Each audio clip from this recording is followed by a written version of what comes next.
Hello, everyone. Thank you so much for being here tonight. I'm Liz Bridgewater, the Director of Outreach at Climate Action Now, and one of many people who worked to bring this action party to you tonight. It will be just a few moments while people continue to gather. While we're waiting for more folks to join, I invite you to answer the icebreaker questions that you'll see pop up in just a moment. All right, you should be seeing that quiz now. We've got three simple questions for you this evening. First, do you plan to buy an EV? Next, would you be less likely to buy an EV if the tax credit goes away? And finally, how dumb would it be to repeal the EV tax credit? If you're feeling up for it, please also share your video so we can all see each other tonight. We will be recording this action party, and it will be available publicly online. If you do not wish to appear in any shared content, please keep your camera off. We will send out the recording tomorrow. I see a lot of new names and faces on the call, which is really exciting. If this is your first ever climate action party, let me give you a quick overview. An action party like this is an opportunity to learn about important environmental issues from people who are experts in their fields. In the course of the same hour, we're going to use the Climate Action Now app to take action together.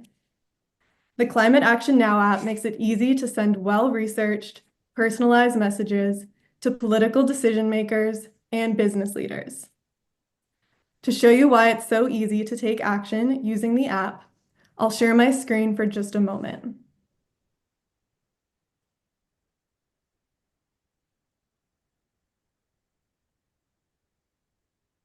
All right, so this is an example action like the ones that you'll have access to tonight. It only takes 3 touches to take an action. First, you touch Do It Now. Then, you can choose how you want to contact the decision maker that you're reaching out to. Because the app already has your address, it knows who your federal, state, and sometimes even local officials are. Then you just have to hit send, and you've taken an action. As you take actions, you earn points. When you earn enough points, Climate Action Now plants a real tree on your behalf. So far, Climate Action Now has planted 231,498 trees together. Let's share the results of our icebreaker poll now. Kaylee, would you share those results? Yes, all right. Hi, everyone. I'm Kaylee Beam, Climate Action Now's Director of Content. So let's take a look at these poll results. They should be appearing on your screen shortly if you're not already seeing them. As expected of this audience, over 90% of you either have an EV, are thinking about getting one, or already have one, which is awesome. Looks like we kind of have an equal split between people who are less likely to buy an EV if the tax credit goes away, which is sort of what I was expecting to see most respondents say. But still so many of you who would buy one without the tax credit, which is awesome. And lastly, looking at how dumb would it be to repeal the EV tax credit, we are mostly in agreement that it would be spectacularly dumb. A few of us are a little less emphatic at the pretty dumb level, and then 2 brave souls think it's not dumb at all. So thanks for humoring us with this poll to kick off our event. I'm actually going to share my screen now and get us ready to take action together tonight. So here we go. All right, and I see some of you are already in there because we're already at 25 actions, which is awesome. Okay, so if you're an action party regular, you probably don't need this explanation. In fact, you could probably be giving this tutorial instead of me. But if this is your first time attending, let me walk you through what we're looking at. So this is what we call our goal tracker. On the left side, we have a lovely little globe that will fill in and iterate as we take action here tonight. On the right side is a QR code, which is what you're going to scan to get into the app. So go ahead and take out your phones or tablets, go to wherever you take pictures, and point your camera right at the QR code box on the right side of the screen, under where it says current action. As you're pointing your camera at the QR code, a little yellow bubble that says Climate Action Now should appear. Once it does, just tap on it. If you don't have the Climate Action Now app already, tapping that bubble will take you to the App Store, where you can download it for free. And then once you have the app, all you need to do is follow the prompts to sign up, and it will take you right to the Save the EV Tax Credits campaign, which is where you want to be for tonight. So I'm going to give everyone a moment to get in there, and if it's not working for you, don't worry. You can also go to your phone browser and type in the link that's directly under the QR code right here, where it says can-app-link/EV tax credits. All right. And that, just like the QR code, it'll take you to the campaign if you have the app, or to the App Store to download. And if you're still having trouble, that's okay. The campaign will still be open after today, and we'll share detailed instructions in our follow-up event email along with the recording. So yeah, once you're in, feel free to take action all event long. Our current goal is to hit 500 actions by the end of the hour, so let's do our best to get there. Thanks so much, and that's all from me. Back to you, Liz. Thanks so much, Kaylee.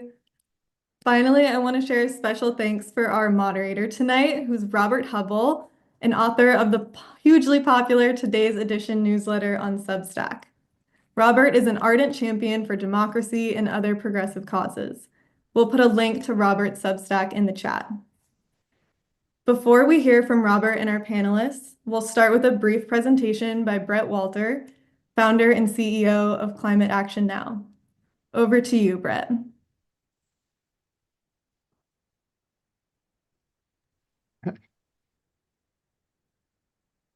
Oh, you're muted, Brett. Okay, there we go. Thank you. Yeah, thank you. Hey, and how about Liz and Kaylee, folks? Liz, this is a big job to put together one of these action parties. Liz does a fantastic job. Kaylee's job is to create the actions with her wonderful team of volunteers that the app will stream to you, once you get going with it. And Liz, I'm going to leave it to you to admit new people while I'm going ahead here with this very short slideshow. Okay. You want to speak? Am I still muted? No. Okay. Zoom is telling me that I'm muted, but I'm not muted, right? No, you're not muted. Fantastic. Okay, also thank you to Samrat Pathania and Sam Mady for helping me with the charts and images in this.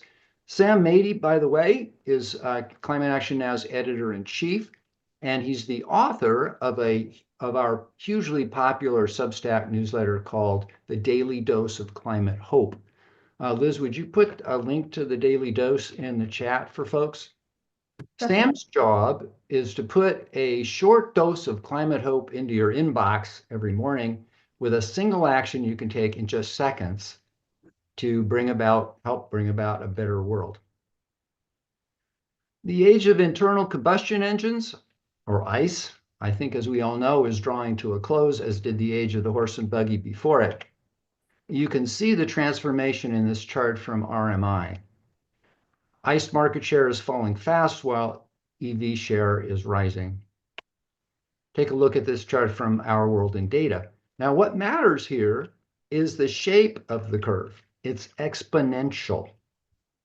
You see it again in this chart from the International Energy Association, the leading international body that tracks and forecasts the energy transition. The red-orange part of the bar is China.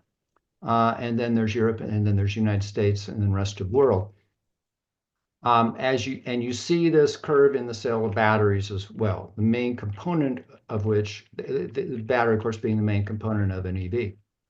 Let's take a more granular view for a second. Consider EV adoption by countries. In Norway, in 2023, EVs comprise 92% of new car sales. That was 60% in Sweden. EV detractors have been telling us that EVs don't work well in cold climates. Apparently, the Scandinavians, who are famous for their balmy climate, didn't get the memo. Of course, Norway and Sweden are small markets. In the United States, EV sales were growing rapidly until they were made a culture war issue by the fossil fuel industry and its political allies. Nevertheless, and notwithstanding all the press you've heard to the contrary, EV sales in the US are still growing to now about 10% of new car sales. But the big story here is China, the world's largest automobile market and the world's largest automobile manufacturer. Now, when I started this, I don't think I hit the video. Well, let me see if this video here works. This is an animated chart from Statista that tells the story. And maybe I should just quit for a second. and reshare and make sure that I'm getting the video showing for you. Bear with me, folks. Okay, good. All right, so now I'm pretty sure this is going to work for you. I'm going to press this play button. Now, keep your eye for a China bar that's going to appear. There it is. And this is as the years go by, that China bar is going up, up, up. Of course, all the numbers are increasing. And there it is. China takes the lead in global car production. This is not just EVs, by the way. Global car production takes the lead, and it just keeps going and going and going. Amazing chart. Thanks to Statista for that. Okay. Now, what's behind this incredible transition in China and in the rest of the world? In 2022, Reuters estimated that the 37 top global automakers, plan to invest 1.2 trillion in EV and battery investments through 2030. In the US alone, between 2000 and September 2024, companies announced 208 billion in EV and battery manufacturing investments and the creation of 240,000 permanent jobs on top of the construction jobs. Most of that investment came in the last 3 years, or 4 years, can be attributed to the Inflation Reduction Act and the infrastructure bill. Perhaps not by accident. I think our panel might be able to shed light on this. Most of these investments have been made in red states. This investment, of course, means thousands of jobs for US workers also in red states. So why does Trump want to kill the EV tax credits and repeal the Inflation Reduction Act? We'll leave that question for our panel. As a result of these massive flows of investment capital, EVs have been getting better and better, and the barriers to EV adoption are dropping rapidly. One such barrier has been the sticker price, which is mainly driven by the cost of batteries, and there's our beautiful exponential curve again. As you would expect, this then has driven down the cost of EVs to the critical point where some are actually reaching and passing price parity with ICE cars. Notice that EVs are the only class of cars whose prices are going down. If Trump really wanted to lower the cost of living for Americans, he would be all in on EVs. At the same time, batteries are getting better and better, which removes another barrier to adoption, range anxiety. Now, you can dig into this chart later. We'll send you a link to the presentation. But basically, the gist of this is that we're getting more and more EVs with longer and longer ranges. And when you need to charge on that occasional road trip, you are more and more likely to find a charging station near you. The end result of all this investment is faster and better cars, greater convenience, and lower costs. This little fellow is the Seagull EV from the Chinese automobile manufacturer BYD, which recently overtook Tesla as the leading global seller of EVs. It has a range of 250 miles and costs, drum roll please, less than $10,000. It's not available in the US, as far as I know, and certainly not at that price. You have to ask yourself, why not? That's a great question for our panel, but I'll venture that one answer is the fossil fuel industry won't allow it. The driver of that car never goes to a gas station. Never. Is it any wonder the fossil fuel industry is terrified of EVs? Chinese EV manufacturers now build millions more cars than even the Chinese consumers want at lower costs, and this is driving a phenomenal export boom that was just interrupted briefly by COVID. 160-fold increase in just 5 years. And this is why US and the European Union are slapping ever-increasing tariffs on Chinese EVs, because they know that in a free market, their domestic automobile industries would be crushed by Chinese EVs. And that's why the Biden administration and Democrats in Congress passed the Inflation Reduction Act to give US manufacturers and consumers the time and the incentives to catch up with the Chinese. The Inflation Reduction Act authorized $392 billion to accelerate clean energy and EVs. Why? Because if we don't get with the program, China is going to leave us in the dust. It's already happening.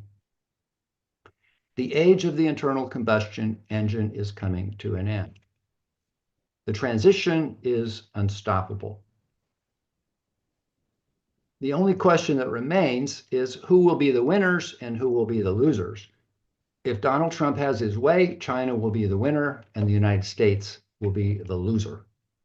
Refusal to accept the reality of this global transition will benefit the US fossil fuel industry in the short term at the expense of American consumers and the US automobile industry in the long term, and help cement China's dominance in some of the most important global industries of the future: automobiles, batteries, solar, and wind. In short, as key executive Steven Center commented late last year on Trump's plan to kill the EV tax credit, it would just be dumb. Hence our polling question. Spectacularly dumb, according to this group of people. At the same time, continued use of gas cars will saddle American consumers with needlessly higher transportation costs when considering the lifetime cost of ownership, as shown in this comparison by the Environmental Defense Fund. Here we see a Chevy Equinox is 29% less expensive over 10 years than its ICE equivalent. That translates into thousands of dollars in savings for American consumers. And continued use of gas cars will subject all of us to ongoing environmental degradation and air pollution. According to a report from UC Berkeley, a future in which 100% of new US cars are EVs by 2030 would avoid 150,000 premature deaths resulting from air pollution from ICE cars through 2050. In a nutshell, if Trump has his way, China will win and the United States will lose, with serious consequences for our cost of living, our health, our environment, and our security. Now, by the way, notice I'm with Climate Action Now. I didn't even mention the climate impacts of the EV revolution. Well, here's the thing. We don't have to stand by passively while this happens. We can all take action today and in the coming days to pressure the Trump administration, our elected officials, and business leaders to stop this misguided assault on EVs and clean energy. Remember, public opinion is the only effective counterweight to the immense power of the fossil fuel industry. The industry knows this, which is why it spends hundreds of millions of dollars trying to shape public opinion with disinformation. And even dictators like Putin and Xi Jinping know this, which is why they go to such lengths to control their own media. Your opinion is your superpower. If enough of us raise our voices in support of the EV tax credits and the Inflation Reduction Act, the Trump administration may, just may, see the wisdom of keeping the United States a player in the EV and clean energy transition. If not, future Americans will remember this as a historic and tragic miscalculation that consigned yet another once dominant US industry to global irrelevance. So thank you and for listening and putting up with me, and back to you, Liz. Thanks so much for that overview, Brett. We'll now transition into our panel discussion moderated by Robert. Over to you, Robert. Hi, everyone. Can you hear me? Okay. Well, let me begin by saying it is my honor to be here. I scanned the names of the people who are attending, and I recognize a number of you as readers of today's edition newsletter. Thank you for attending. I'm always humbled when you take action based on something that I've suggested. So I really appreciate you being here. For those of you who don't know me, I'm Robert Hubble. I'm a retired attorney. I am a husband, a father, and a grandfather. I began writing a newsletter in November 26. I began writing a daily email in 2016 to my family after Hillary lost. It got passed around. It turned into a newsletter. If you're interested, my mission in life is to lift people up and to give them hope during these challenging times. I'm honored to be here with just really terrific people who can speak expertly to the advice of the EV tax credits and where we find ourselves. In the interest of time, I'm going to foreshorten their truly outstanding biographies and begin and just say, Ingrid Malmbren. Ingrid, could you wave hello? She's the Senior Policy Director at Plug-in America, an EV advocacy nonprofit. Annika Osborn. Annika, can you say hi? She's the Director of Program and Business Development at Cool the Earth. Thank you for what you're doing. Alex Ross is the Partnership and Grassroots Engagement Project Manager at the Environmental Defense Fund. Hi, Alex. How are you doing? And thank you for what you're doing. Then we have AC Meyer, who is a supervising attorney at Clean Energy. I'm sorry, a supervising attorney, Clean Energy and Tax at Lawyers for Good Environment. AC, can you wave hello and identify yourselves? And then the man behind the curtain is Brett Walter, who is the founder of Climate Action Now and an incredible whiz at all things web-based and electronic. If you haven't downloaded the Climate Action Now app, I urge you to do it. It is a simple, incredibly effective way to take meaningful action. It's really terrific. Take my word for it. Try it. Give it a test drive. You will thank me for it at some point in the future. More importantly, future generations will thank us for taking those actions. So I want to start out with a difficult question, and I'm going to direct it to Brett. There's an old saying, apparently from Yogi Berra or Niels Bohr, take your pick, that it's tough to make predictions, especially about the future. Do you really think that we can save the EV tax credit? Why'd you pick on me? I don't think that Trump, left to his own devices, will hesitate to do it. But as I pointed out in the slideshow, in the deck that I presented, most of the benefits of the Inflation Reduction Act are going to the red states. So I wouldn't want to be a legislator in South Carolina or Georgia right now, because I'd be between a rock and a hard place. I'd have Trump on the one side and my constituents say, what? You want to get rid of these thousands of jobs and all this money that's flowing into our districts? So if I had to make a prediction, I would predict that by the time the meat sausage factory, finishes, there will be some deals made and some exceptions and carve outs, for certain districts, So yeah, I think that's what's going to happen. Of course, the other thing that's going to happen, and we'll see this like we did in 2016, we're still in. I mean, the blue states will step up. In a lot of states, Governor Newsom's already said, if Trump did it, he'll increase the rebates in California. Other people on the panel, what do y'all think? Anyone else want to go out on a limb? If we had a magic 8 ball, I would say that's on the positive side. Ingrid, or I would say that on behalf of the U.S. auto industry, the tax credits are super important. And while the consumer tax credits are important for consumers, they're also important, particularly the commercial clean vehicle tax credits are super important for manufacturers. Most of the legacy auto manufacturers aren't making a profit on EVs now. It takes some time in the transition. And so having these tax credits is also really important to manufacturers. And they have to make EVs to stay relevant, just like you said earlier, Brett, and to be globally competitive. I don't think the advanced manufacturing tax credit's going anywhere. But it's a bit touch and go with the EV tax credits. anyone else want to weigh in on that? Well, let me ask a follow-up then. If assuming we're in the White House pool and you get the follow-up question, which is, and again, I'll start with Brett, and then we'll move on, pick on other people. But why the EV tax credit among all of the policies in the IRA that are worth saving?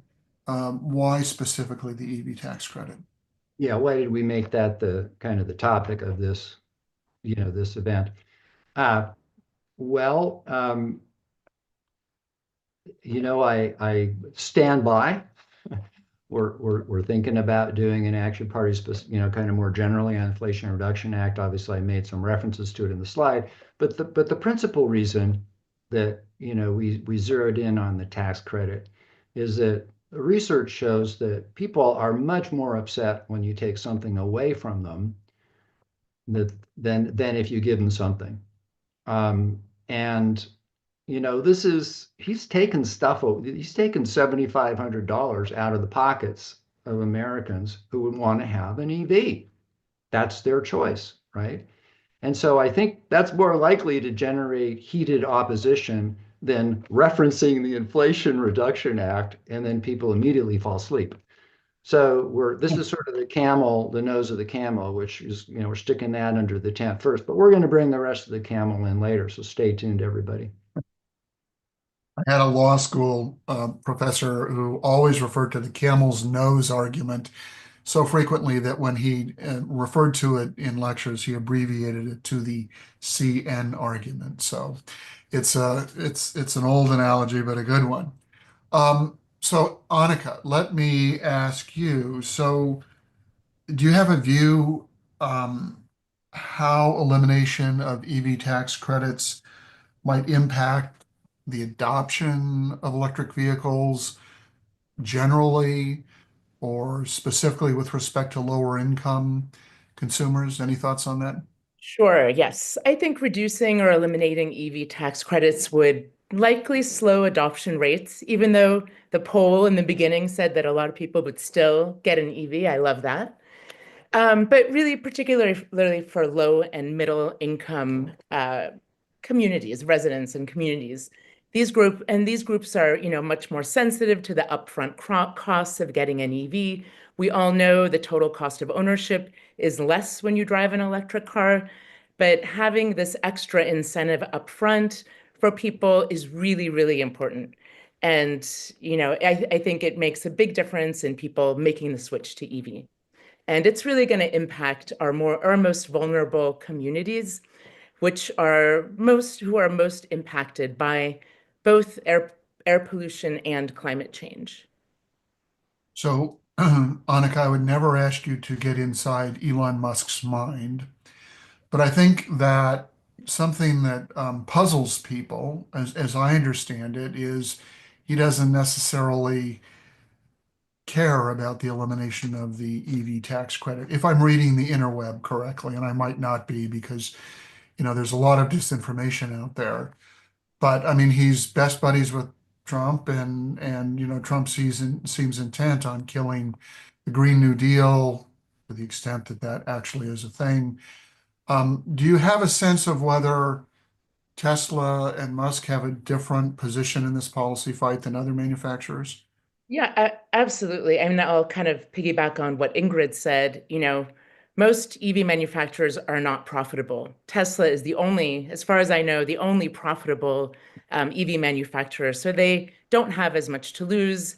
In addition, they have the big NACS charging, supercharging stations, and they're going to be getting a lot of revenue also from other from everybody driving a variety of EVs charging at the Tesla charging stations. So, Elon is already incredibly wealthy and it's profitable in so many ways. So it's not going to impact him as much as it will the other companies that started off making gas cars and that are catching up with EVs. You want to comment on that, Ingrid? We'll have to unmute yourself. Yeah, I totally second what Annika said. I mean, he even said that it's going to hurt his competition more than it's going to hurt him.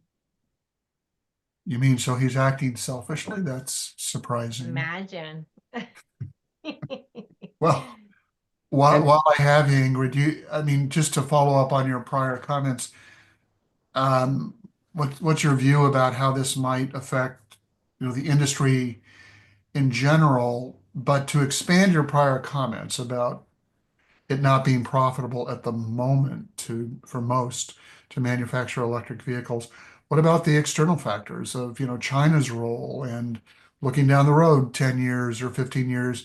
Can the big auto manufacturers really compete in a world where China, is manufacturing electric vehicles cheaply and they're not?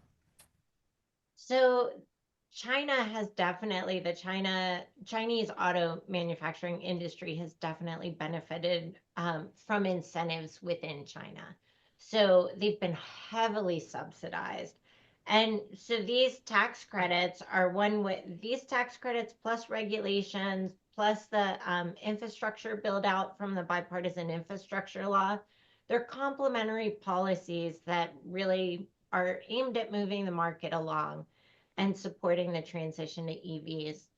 Um, so if we want to compete with China, we're going to need to do more than leave the market to its own devices. And ending Chinese dominance of electric vehicles by going back to hybrids and gas cars, which is what this administration is proposing, is like ending Chinese dominance in smartphones by going back to rotary dial landlines. Like, the rest of the world is moving forward. We can't go back. Yeah, I don't, initially the American manufacturing, automobile manufacturers resisted the idea of electric vehicles. They wanted to slow it down, 50-year timeline and all of that. And it just doesn't make any sense. I mean, here someone presents an eminently logical idea that, will also be good for America on so many levels. And there's like, no, we don't want to do it. And I just wonder, why wouldn't they now see the obvious benefits of doing it?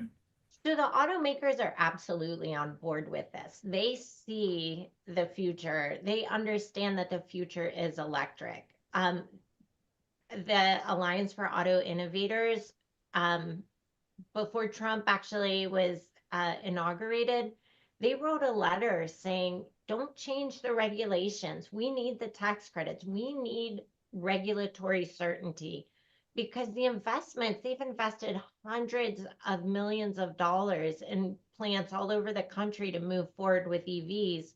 And they're not the kind of investments that you make overnight and all of a sudden it's done. I mean, these are like 10-year plans. So they definitely want to keep moving forward with electric vehicles. Well, Yeah, that's terrific. Robert, if I may, why is this happening when it's so patently stupid? Well, just go back to, you made reference to an old movie, I think earlier, at least maybe in our prep. Follow the money, right? Who benefits financially by rolling back the EV tax credits and the Inflation Reduction Act? The fossil fuel industry. There's no question about it. And it appears that the fossil fuel industry has much more sway with Trump than the automobile industry has. And so that's what it's all about. I looked at others, I'm sure other people on the panel have looked at the statistics. Of course, the International Energy Association agency, we're getting close to peak oil. Fossil fuel executives are not fools. I mean, they know that they're just trying to stall this thing out, right? They're playing in a game of musical chairs, and they're just trying to drag it out as long as they can. And they don't care about the impact of that on us.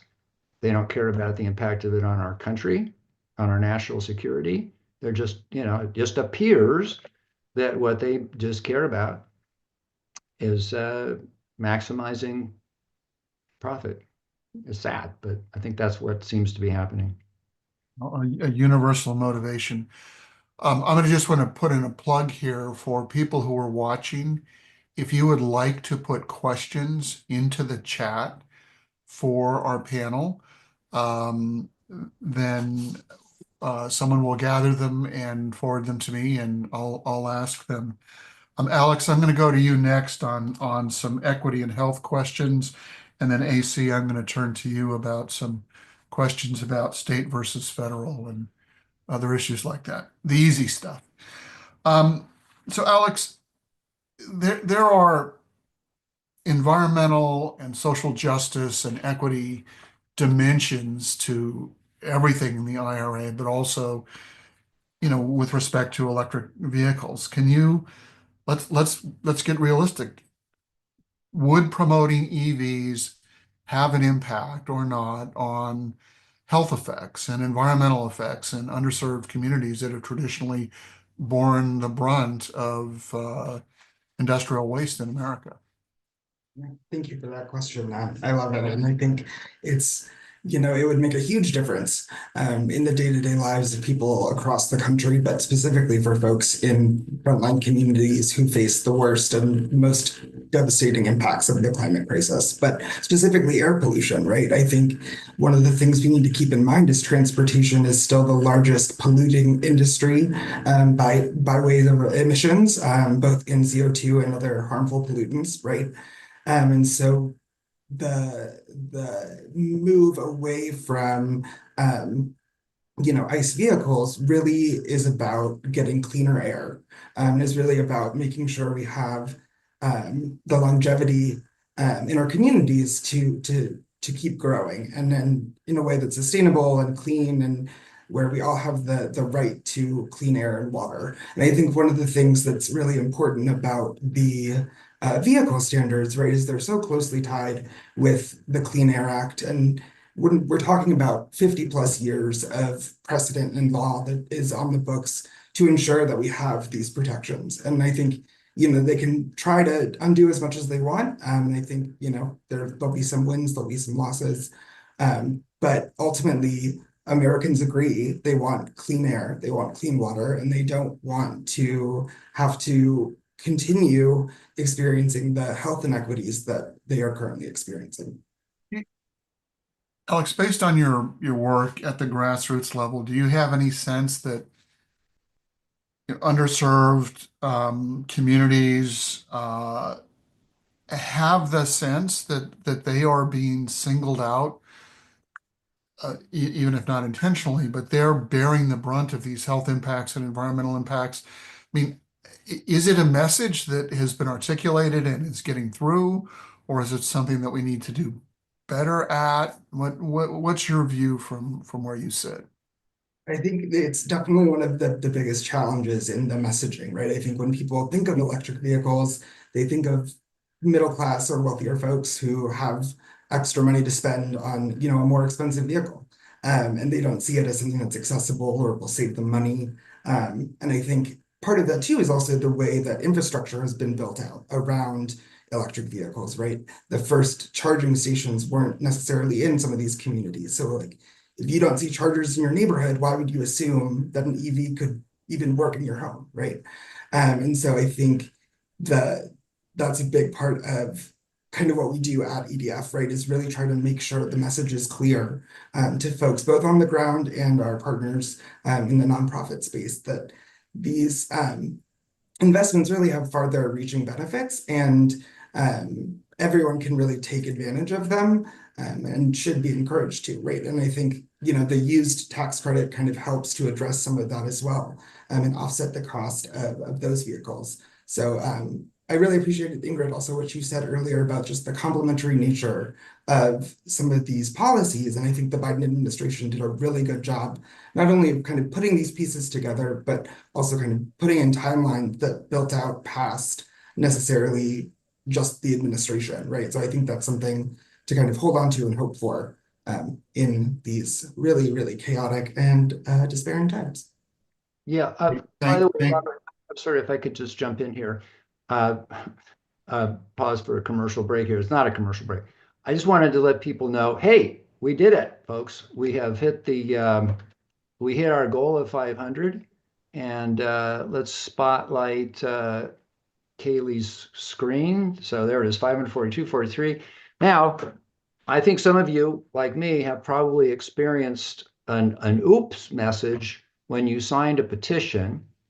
And I've just been texting with our engineer about that. We use a third-party service called Voter Voice to get your messages into the contact us forms of our legislators because they don't give out their email addresses. And all of your messages that are going to legislators are going through just fine. When you sign the petition, though, you're getting the oops message. We appear to have hit a threshold in the voter voice systems. It's not the app, it's actually the voter voice. We're all familiar with that problem. But it does appear, though, that your signatures are being captured. So ignore the oops. When you see it, just say, okay, and keep going and keep taking actions. And Kaylee, what should we do here? What do you think we should do with the goal? We're I think three-quarters we of the could make it to 750. I don't know. Does that feel Okay. ambitious? All right, what do you think, guys? Can we get 750? Let's do it. All right. I Sorry will to get the interrupt. goal updated and back to the wonderful discussion. Sorry to interrupt. Thank you. Why don't you keep Kaylee spotlighted there, Liz? And Liz, you're going to send me questions from the listeners here. There was one from Mark Goldfarb about impacts of mining rare earth minerals. I think we ought to talk about that. AC, I want to ask you a couple of questions. Thank you, Alex, by the way, for those answers. So there are overlapping regulatory regimes here. One is the federal, the other is the states. If the federal EV credits were to go away, do you see the states filling the gap? I mean, is that even possible? Is it something that people are working on? What are your thoughts? I'm going to give the most lawyer answer I can possibly give right here and say it's going to depend entirely on the state. I have a lot of difficulty seeing someone like Greg Abbott in Texas picking this up. However, someone like Newsom in California, much more likely to pick that up. I think it's going to depend a lot on what the state legislature's priorities are and who's kind of in charge in those legislatures. You know, I think for a lot of blue states, there's probably pretty good chances of the states picking these credits up to the extent that at least they have budget available. I think that's potentially less so for some of the red states in terms of what their legislative priorities have just over the past few years been. That said, I do think that there is, we were talking a little bit earlier in the pre-call, and I'm a little bit more optimistic about the potential to save the federal credits than I think some folks are. Why is that? Part of that is because we're seeing on the ground a lot of what I'm working with, a lot of what Lawyers for Good Government are working with, is the commercial clean vehicle credit, the 45W. So we've been working with nonprofit entities, with state governments, with cities, municipalities, helping them claim the IRA tax credits through elective pay, which allows certain non-taxable entities to get the credits. I'll leave all of that discussion of what that is off the table for now. You don't need to deal with that. That's what the tax lawyers are for. But we've seen a lot of push from fleet use for EVs. And that's an area where we can really get good stories about reduced maintenance costs, reduced running expenses.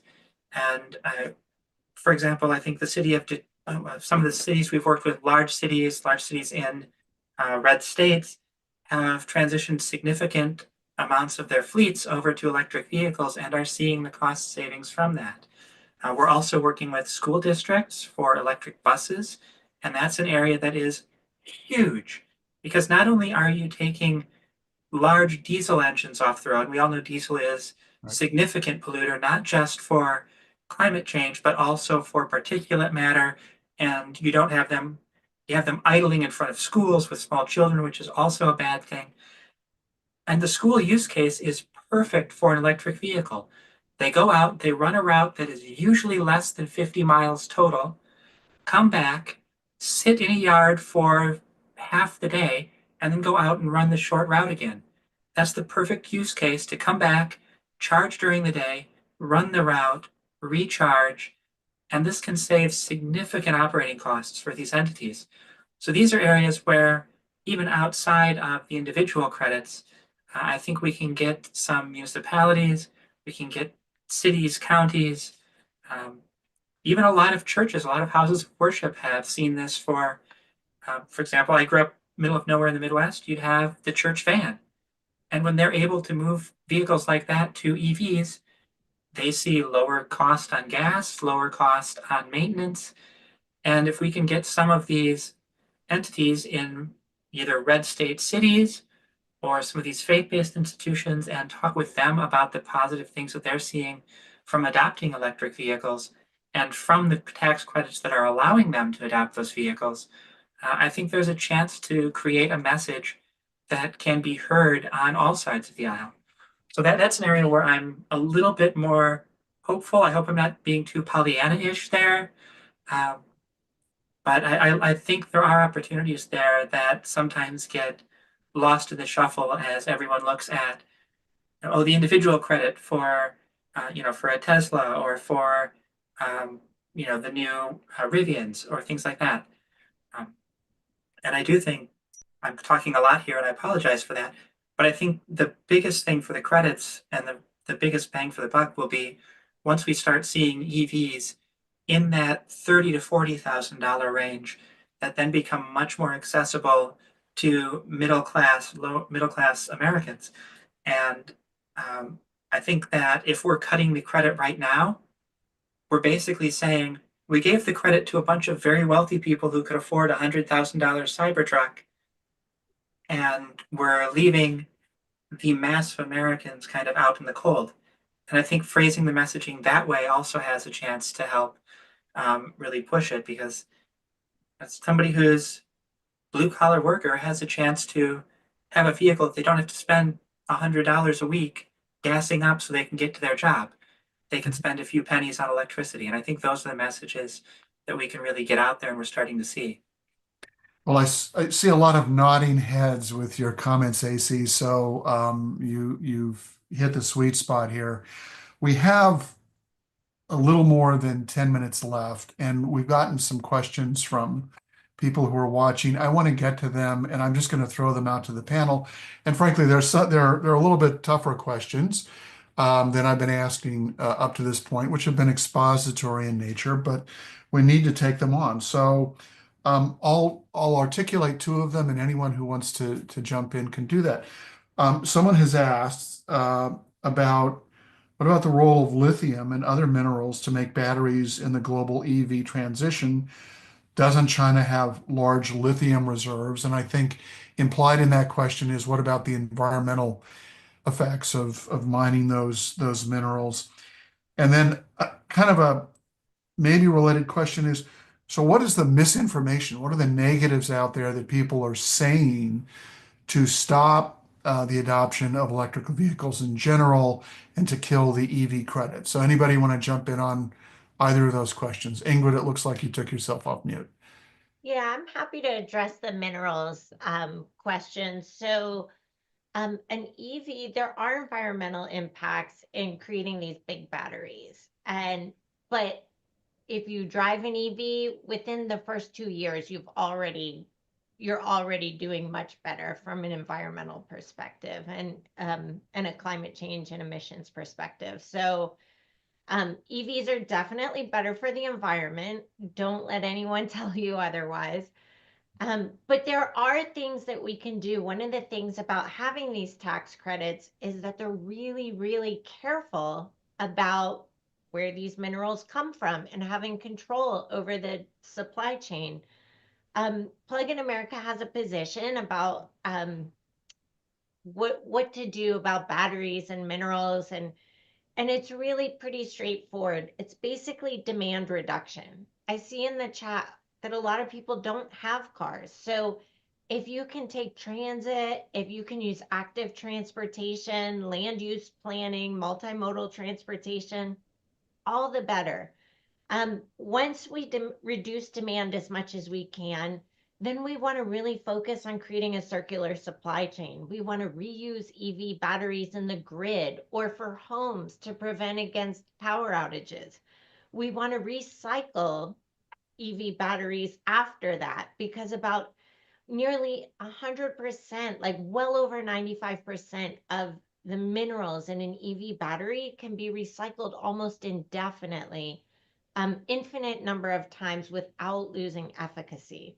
So we can get these minerals, dig once, and just keep them in cycle for one generation of EVs after another.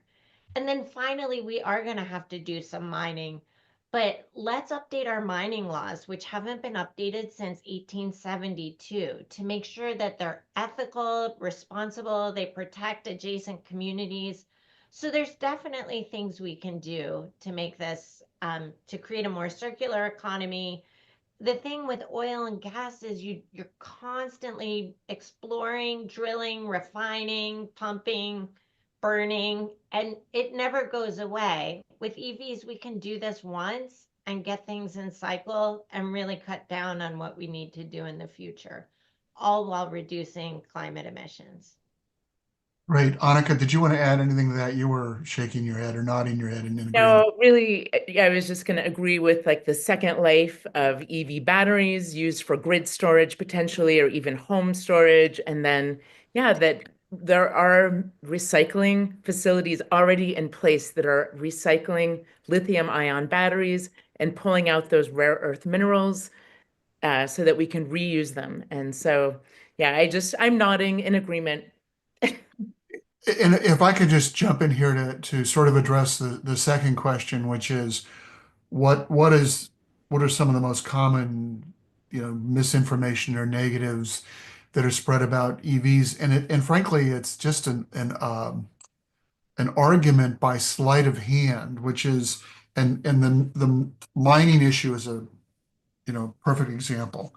And people will say, oh well, you mine these dangerous, they're not, I mean, they're minerals. You mine these minerals, and then you have mine waste, and you have, battery waste, and all of that kind of thing, which at its core are true statements.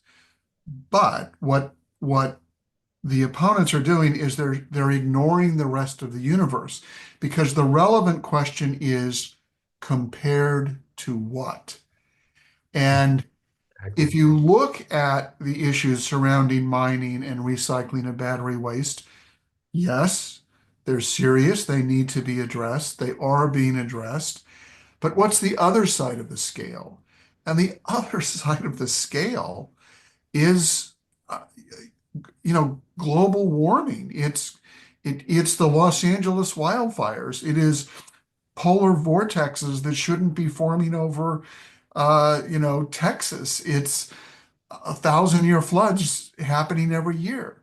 So there is I think we need to be honest and say every strategy has costs and benefits, and we'll be transparent about ours. But we also have to talk about the costs and benefits on the other side. And I don't know who said it, but it was a new concept to me, which is we've met peak petroleum production demand, which I took that to mean we're now on a long downslope to having exhausted, the petroleum reserves. So this change is coming, and we should not only welcome it but get ahead of it. I mean, there's no reason why we shouldn't go ahead and do it. I have a semi-political question here. Let's see if anybody wants to dip their toe in this puddle, and then I may sign off in the next couple of minutes, and I'm going to ask Brett if you'll continue to facilitate the discussion. I've got to go start my own Zoom that I am leading. Given everything that has happened, that many people are still committed to electric vehicles, but they would like to purchase a vehicle other than a Tesla. And I think there's an information deficit here. What are the other options that people can go to? And what about, hybrids? I mean, is that a decent alternative if if you're not gonna purchase a Tesla. So I'm gonna put myself on mute. I will bow out over the next couple of minutes. Thank you all for showing up. I hope someone will answer that question. And if not, Brett, you're gonna step in and bring us to a close. I will, but you're leaving a tough act to follow, Robert. Thank you so much. You've done an absolutely fantastic job. Hey, everybody, thumbs up here for Robert for stepping in and doing this and bringing us this. Many of the people in the audience are here because of Robert. Thank you so much. We appreciate it. And okay, so to the question, go ahead. Annika, you want to go first? Sure, I'll take that question. I mean, it's a great question, and I just was reading a Canary Media article the other day, and they're a little bit more hopeful, hesitantly hopeful about the EV space. I started doing this work 6 years ago, doing webinars and EV shows, and there were 10 EVs in the market. We have so many different EVs now in the market. There's something for everyone. There's something for everybody's budget. There's something for everybody's lifestyle.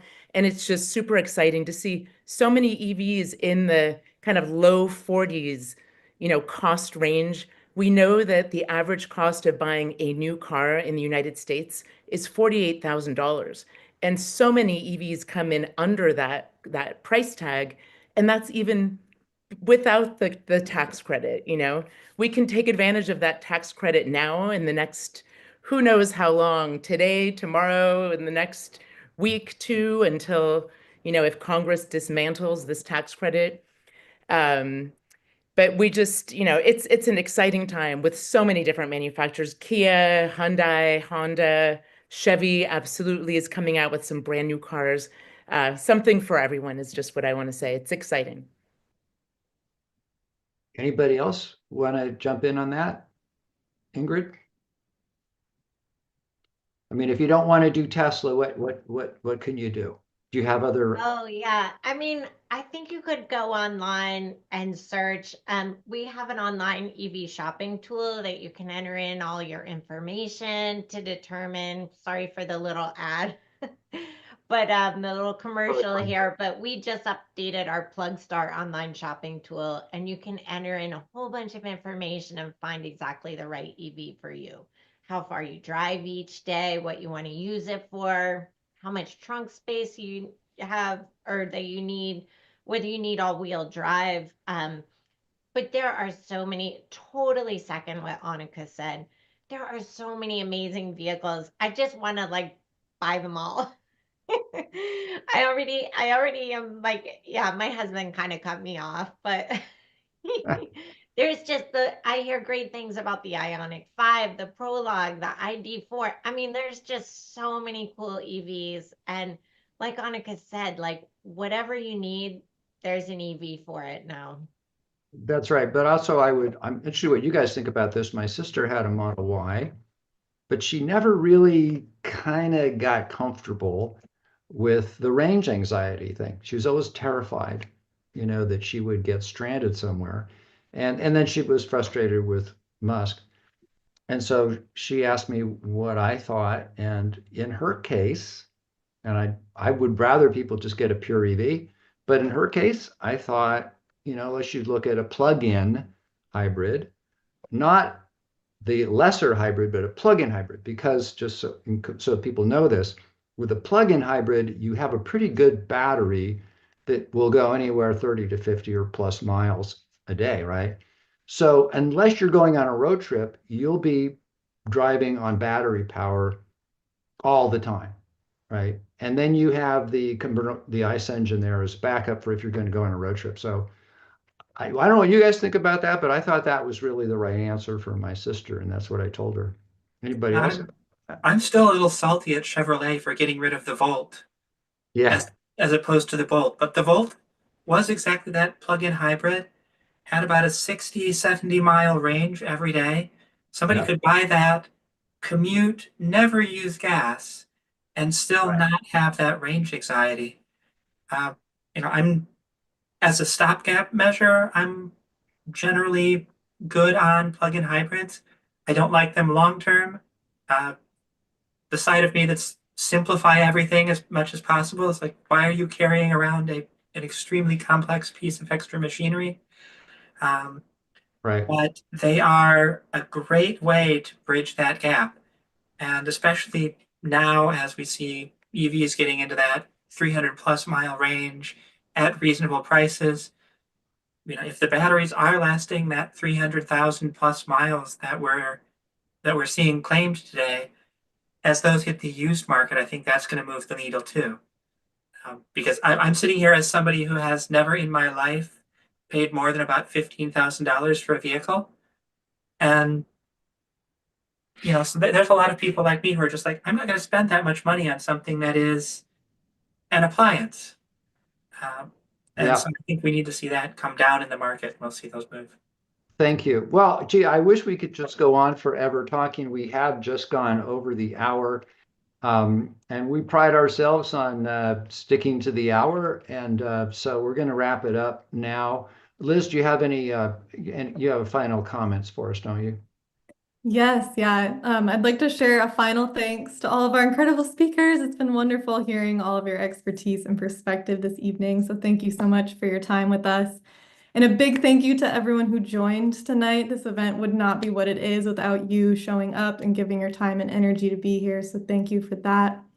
If you like what we're doing, please consider becoming a Climate Action Now supporting member. It can start as little as $4.95 per month, and that's what allows our small but mighty team of paid staffers to make these events happen. With that, I think we'll come to the end of our action party. To all our speakers, you're welcome to join our optional debrief in the breakout room named Panel. Otherwise, have a good night, everyone, and thank you so much for being here. Thank you, everybody. And by the way, I'm not a paid staffer. I am one of our many volunteers. So we only have 2 paid staffers, and you were looking at them tonight. And everybody else is a volunteer. So thank you again, our panel, our audience, you've all been terrific. Thank you so much. And